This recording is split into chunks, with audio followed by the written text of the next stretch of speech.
Nightshift Galaxy. Yes. Developed, or at least you were joined by Max Kaufmann, right? Yeah. It's nice to meet you. Hello. Yeah. From Tiny Galactic Tiny Studios. Galactic. Now, this game, Blessing, I can see why they put me on this game, Max, because this is a mecha game. Oh, and the art style soup, like, it just looks sick as hell. So I gotta figure out how the hell I even get the game up running here. I think they're probably working on it in the Oh, background. okay, sick. I'll take my hands off the mouse then. second. Yeah, so the art style for this looks fantastic. I was able to watch some of the trailers a little bit earlier. I'm excited to hear about this and see it because I've been coming into all these things blind. Yeah. I want to be wowed when I first see it on screen. I think it's gonna be right up your alley. Buzz. Okay. Yeah. So what kind of game is it? Like what genre are we talking about? Like a third-person action arcade shooter. Oh yeah, with mechs. That sounds awesome. That sounds like my type of stuff. I saw customizable mechs in the notes. Got very, very excited. I don't know like what sort of limitations we're looking at, but just the idea that I can maybe like color code some of these mech parts seems very, very exciting. Yeah, well, unfortunately, we've only got a very early demo Yeah. at GDC right now. Awesome. Just because you're seeing the earliest cut. Oh, This is our perfect. first playable demo. So Beautiful. we see it's coming to PC, Xbox, PlayStation, Switch, which is very exciting. And then release date TBA. Yeah. Yeah. So when you say early, you're talking about early. Early, Oh, yeah. sick. Okay. And we're already getting our hands on This it. is like That's a very preview. exciting. Awesome. So are you just so I guess the question I'll lead off with then is like, what is your inspiration here, right? Like, is this a thing of you've loved mechs before and like you're an Armored Core person and like you're like, oh, I want to make one of these, or how did this idea of Nightshift Galaxy come to you?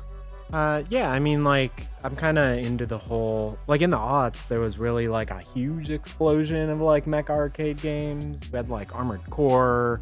Like, From had, like, a few other titles. On the Saturn, you had, like, Panzer Dragoon and Bulk Slash. Yeah. But I'm also into, obviously, Star Fox and a bunch of others.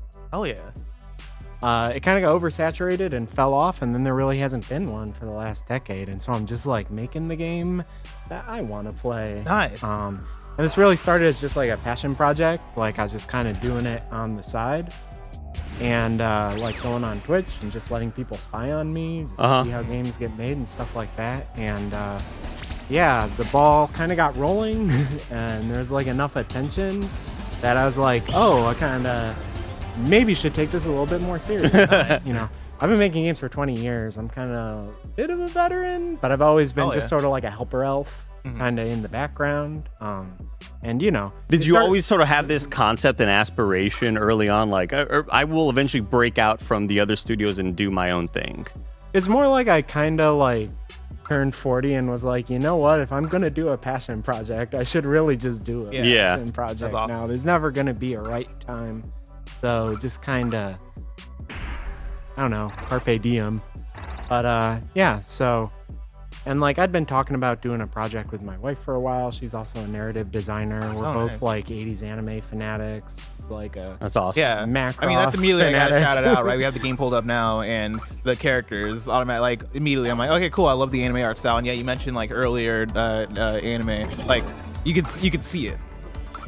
I just love the visuals of the mechs. I love very I follow a lot of like Lego mecha accounts that are just like people kit bashing together little mechas with just like the most minimal amount of pieces, and there's just something so neat about very like non-super complicated mecha designs. I just love the sort of like the silhouettes of these characters. Yeah, if you buy the Lego International Space Station kit, it's like probably the cheapest kit with the most useful parts. Oh, that's for awesome. kit bashing. There's a pro tip. I love Kids at home. here that it's like you're retaking your driving test and you're talking to the DMV clerk. Who like when the DMV clerk first popped up, I thought they were a villain. But it's funny because it do be like that. Yeah, we were kind of just thinking about like who would show up in like an episode of the Venture Brothers. Let's go with that. wow. Yeah. We didn't want it to be another like grim, dark military industrial complex. Yeah. Handler. Yeah. White. Are we the bad guys or the good guys? It's more like space adventure and just sort of like high-key goofiness. Nice. High concept sci-fi. Did you end up playing the most recent Armored Core game? Yeah. Did you enjoy it? Yeah. Hell yeah. So good. I love it so much. I mean, like, I went as quick as possible to make, like, kind of a glass cannon build with just all the light aerial pieces. And everyone else was like, why aren't you just making, like, a murder wheelchair with all the heaviest pieces like everybody else? Dude, that's how you cheese the game. It is. That's what I did. Dude, I had the fucking, like, tank wheels or whatever, and then... I had like the fucking like big old bazooka, and then yeah, that game was, for me, was just like tapping all the back buttons and then like just fucking rotating around the level was great. All wow, right, so this yeah, is you're really like sick. You did it converting into a plane here. Got our little Base plane. transfer, which I wonder, like, I hope the pilot's okay in there. I don't know what sort of We have inertial dampeners, and it's fine. It's bumpers. Yeah, follow the HUD. Transform back into the mech. Oh, that's left. Was that left trigger, I believe? Let's go back. It's left bumper. Oh, left bumper. There we go. Yeah, movement cool. stuff's on your left hand, shooting stuff's on your right hand. Uh-oh. Danger afoot. And this dude I put an love actual skull in their ship. I love it. That's how you know they're pirates. I love this music. Yeah. Yeah, this was composed by Troop Damage. We first worked together on Solar Ash at Heart Machine. Oh, wow. He's also, That's awesome. yeah, Loved Harmon. Loved most Solar Ash. recently he was doing, he composed a lot for that. Also a lot on the score for their new game, Hyperlight Breaker, Nice. which I got to play for the first time. I played it last night. yesterday. Yesterday, Very I got to excited. watch other people play it. Yeah. First time I played it since I worked on it on pre-production. Oh, wow. Goodness. But yeah, I just kind of basically have been solo deving this for about a year. Yeah. And then like as we were getting ready to put the demo together, I just started calling in favors from my various friends who are artists or musicians. And he came. Oh, in there's clutch. vocals. There's vocals. This is Troop sick. himself Is singing. there a way I can turn this off? This is Oh, awesome. this is great. He asked us, he's like, "What kind of song do you want for it?" And we're like, "Kind of like an anime theme song." He's like, "Got it." Perfect. I thought you'd never ask. He does this like James Bond kind of riff. I like it. Fly more carefully, miss. Sorry. I keep on free falling, free diving. Will this also be playable keyboard and mouse Yeah. in So the future? I'm like actually taking it pretty seriously, like having both the gamepad and the mouse and keyboard be like first class controls. And not like it's clearly designed for one and kind of janky on the other. Love that. So when you're using the gamepad, you can see there's that kind of big ring around your cursor, and it's doing sort of aim assist inside of that. Right. But like when you're doing mouse and keyboard, that big circle goes away and you have the more precise movement of the mouse. And then like how I map that to the camera control and like how much shot leading I do, I basically just try and make it like whatever you're playing on, you'll get the best experience for that control. Awesome. I had I always had the issue in the most recent Armored Core game where when you would switch to keyboard and mouse, it would take away your like auto aim, this sort of like, autopilot sort of mode. Yeah. But so far this feels really awesome and cool. Yeah, I didn't want to like have to force you to be like really overly precise about it. It's more about like timing, like figuring out when to shoot, like when they're vulnerable or not. Also figuring out like look at him. when to That's do a so dodge cool. roll. I think like too many like in the flight sim aspect, it's too much about like setting up a run and like taking 10 seconds to align your vector and stuff. Whereas like I was more interested in like I'm gonna do like strafing combat where you're like Yeah, hell yeah. dodge rolling and kind of like moving around things. So Now this character, I assume this is the main character we have in the top left. yeah, this is Kit Kanzaki. She's a freelance mecha pilot. So awesome. That's what I want to be. That's what I want to be. That's what I want to grow up. Like it is an obsession. That reminds me, when I was in first grade, I used to want to be a race car driver. And like, that reminds me, like, when I grow up, I want to be a freelance mecha pilot. That's so cool. I actually was just scrolling Twitter earlier and I saw some dude making a human-sized, like 3D printed one of the like Gundam builds. Nice. And I was just like, I was about to just tag kind of funny in it and be like, can we like expense this somehow? Like, I just need it in the studio. Well, they're taking down the giant like 1-to-1 scale Gundam in Yokohama. No. Like, that exhibit's coming to an end. Oh, So I didn't maybe know you it was can- a temporary thing. Yeah, so Oh, maybe that's you guys depressing. can like make a bid on that. I gotta We get like, out iced there. it and, like, just put it in front of the studio. Like, sir, this is not gonna fit in your carry-on. So is there going to be a story focus in this game as well? Like, is that a thing that you're trying to elevate? Yeah, so basically it's not, we're trying to avoid the kind of like lone hero saving the world kind of story. It's more like there's a crew of 3 freelance pilots. Okay. And they're just trying to make ends meet. Just a couple of scoundrels, you know. People in debt eating ramen. Yeah, I taking love that. Odd So- jobs from a shady booking agency. Oh yeah. Yeah, Very, because like, I Cowboy know. Bebop vibe. I noticed the money on the top right, the money indicator, and that's gonna be Yeah, like. you got $1. Yeah, so like whatever That's not whatever gonna money you cover get the from the fuel job, you expense. can then use that money to go buy better parts or. Yeah, so like there's 3 craft, and then each craft is basically 3 slots. There's your like primary weapon that you can use for free without using ammo. There's your sub weapon, which in this case you have these cluster missiles that you have to pick up ammo and recharge. And then there'll be a support system. So the support system you have by default right now is like a rechargeable armor. So like your armor right now is blue. The first hit that you take will change the color before you take permanent damage. Okay, gotcha. And then it can recharge from there. But like other support systems would be like your ammo automatically recharges, or you vacuum up coins with a larger radius or something. And the support system also changes the color and decals in that. But yeah, basically the main focus of the story is really just kind of having a bunch of like silly high concept situations that mostly serve to like reveal the backstory of the pilots and stuff, and like kind of let you build a relationship with them. I love that. I did notice in the sort of like write-up info, 3 different classes of mechs. Yeah, Can we get a little bit more elaboration there? yeah. Unfortunately, our like demo right here is limited to just the rabbit that you're playing with right now. Oh, sure, yeah. Fine. Which is this is the sort of balanced choice. It's got like ground combat, it's got air combat, relatively easy to control. The all-around. The second character is Zacket LaSalle, who's a tank commander. So he's got this like spider tank. Okay. Kind of looks like a Tachikoma. So obviously it's like a ground unit. It has heavier attacks, heavier armors. It can't fly, but it does have like a zip line cling to wall maneuver Ooh, that it that's can pretty use cool. to make up Very cool. like vertical differences. Yeah. And then the third character is Eden Endymion, who's a kind of like disaster bisexual smuggler, like Han Solo Love it. character.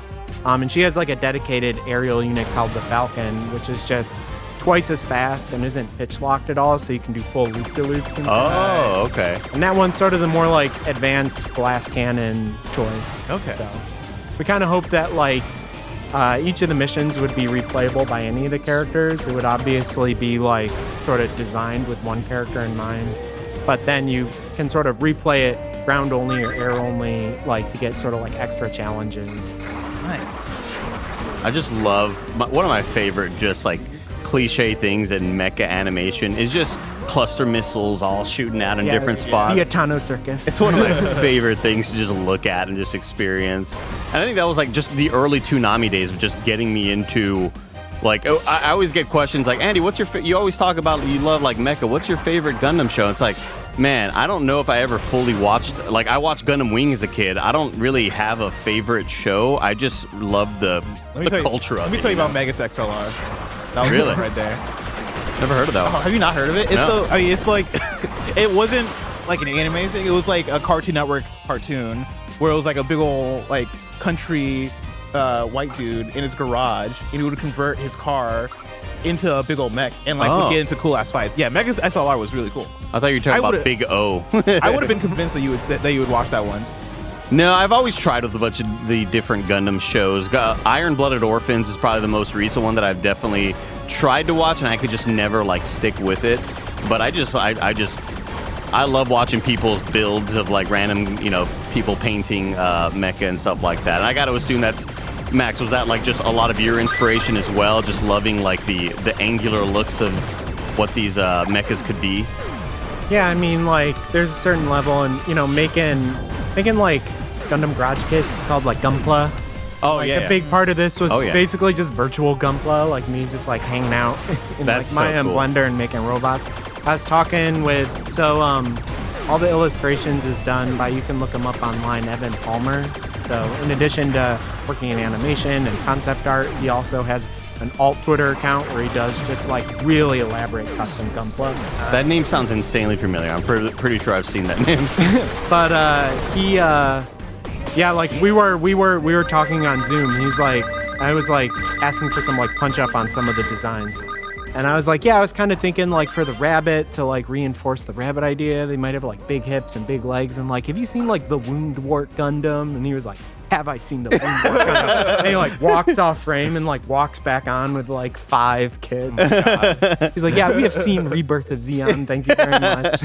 I love that. Fantastic. Oh, is that the full demo? That is the full demo. Oh, hell yeah. Very, very That's cool. awesome. Yeah, so is this like a look at the 3 that we Yeah. have right now?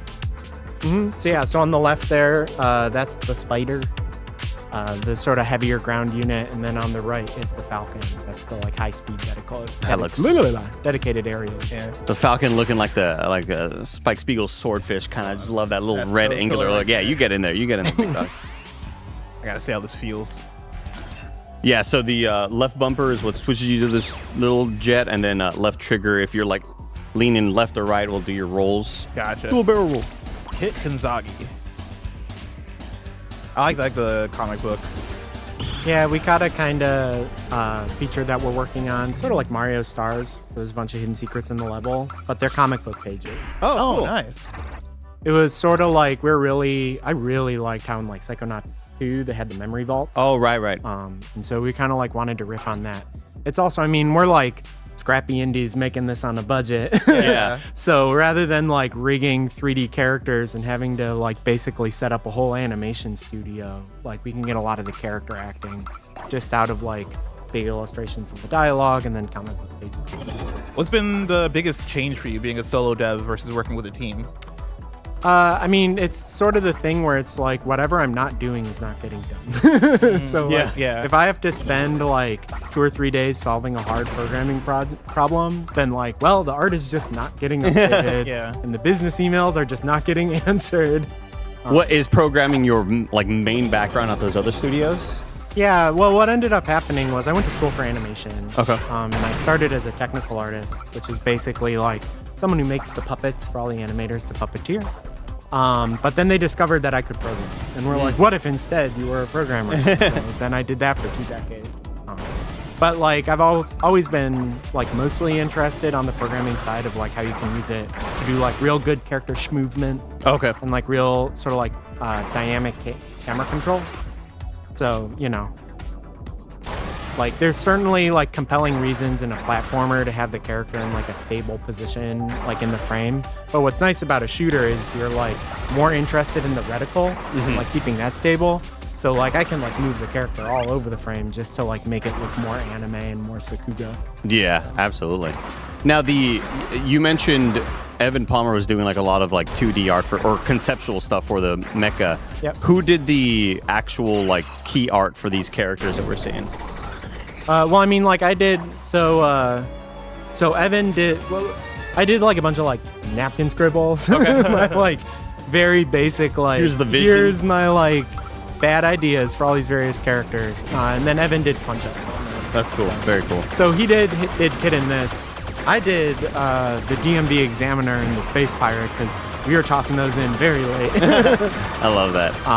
But then as far as all the other sort of like 3D models and like art in the scenes, like I'm like relatively proficient at making stuff that kind of looks like an OK N64 game. Yeah, of but course. like I'm certainly not going to do detailing and normal maps and stuff. So I called in some favors from my friend Jack. I love who was that. the character artist on Solar Ash. Yeah. Okay. Nice. Also worked together at Art Machine. So like he pitched in on like just detailing a few of the things. And then I also just kind of like, there are a number of like online marketplaces like Turbo Squid and stuff. Oh, of course, yeah. Where like you can find like generic assets, but then like you can't really use them in the game they're because just they're built always really janky and terribly. weird. So like I would end up getting like a dozen kits and then bringing them all into Maya and just like kit bashing and just like finding a way to make it work. Yeah. So, you know. Here's a fork 3D model that's 78 million tries. I love this. I'm just in the zone right now. Yeah, no, yeah. I mean, once you get the rhythm of it, once you understand what the game is asking of you, the movement feels so good. It feels right. Are there sort of mech upgrades, not only just like visual stuff, but are there upgrades to faster booster, quicker, or be able to do more barrel rolls in a row, anything like that? There's that third like support systems like slot. So like, I imagine there would be something like about 24 Cool. like total, where Very it's cool. like, oh, I want to like optimize for speed, or I want to optimize for like how much money I'm capturing or whatever. Gotcha. But I like the idea that you have to like make some trade-offs. Oh, of course. So, there's definitely like a lot more, on some level I like when like arcade games have tons of shit in the HUD. Yeah. And it's just like a million meters around you, but I wouldn't want to put that on by default. So like that could also be like a support system where you're like, you know what, I want to have like omni view radar, but I'm going to like give away having a better booster to do that. Gotcha. They kind of did something like that in like Nier Automata, where you could like turn off your whole like HUD if you wanted to put more health chips into 2B's brain. Right. Do you have like a top 3 favorite mech games? Yeah, I mean, I like Bulk Slash, which was like when I was a kid, like our folks weren't really buying us game system. I was just getting hand-me-downs from like my uncle. He was giving me all these Sega systems. So that was like, it was like Star Fox, but it was on Sega Saturn. Nobody played it, but it was amazing. Underrated gem. And there's a localization patch for it now if you have the ROMs. So, and then like obviously like the original Armored Core was like my jam. Yeah, same. That was always like one of the things that I would bring up when Armored Core 6 was coming out. It was like, as somebody who watched a bunch of like mech stuff as a kid on Toonami and didn't have like a video game version of where to go for that, Armored Core was the one that you would rent. You got one-shotted, bro. Oh, dang. I guess that's what happens when you stand in front of a weapon. Yeah, and I think like the last one that is really taking a lot of inspiration from was Zone of the Enders. Oh, yeah, of course. Yeah, there's I've been working on like a dueling camera system for like 1v1 fights where it like awesome. frames both the characters, and it kind of becomes more like Zone of the Enders or like Virtual On. Oh, Virtual On. Because you want to like have that like Best. Amuro versus Char mobile suit like 1v1 like thing to really sell the anime idea. It's like what makes me excited. Yeah, having that. Yeah, now we need like the overly complicated arcade seat that you would play Virtual On at. That's like, because that felt like you were in a cockpit and it would like split you and the person you were playing against in like an actual arcade. Yeah. That was like always the coolest, most immersive experience. At the movie theater where I went to as a kid, they had the Cyber Sled, which was like a whole cockpit, and there were tank controls, right? But they put it on like 2 giant joysticks. Oh yeah, so you were, like, and the clicks really felt so good. Yeah, and like maybe it's just because I was 12, and if I play it now, I would be like, this isn't as exciting. Oh, of course. So we're not actually look that up and ruin my beautiful like memories. Yeah, but, no, because I was a kid, it felt so amazing.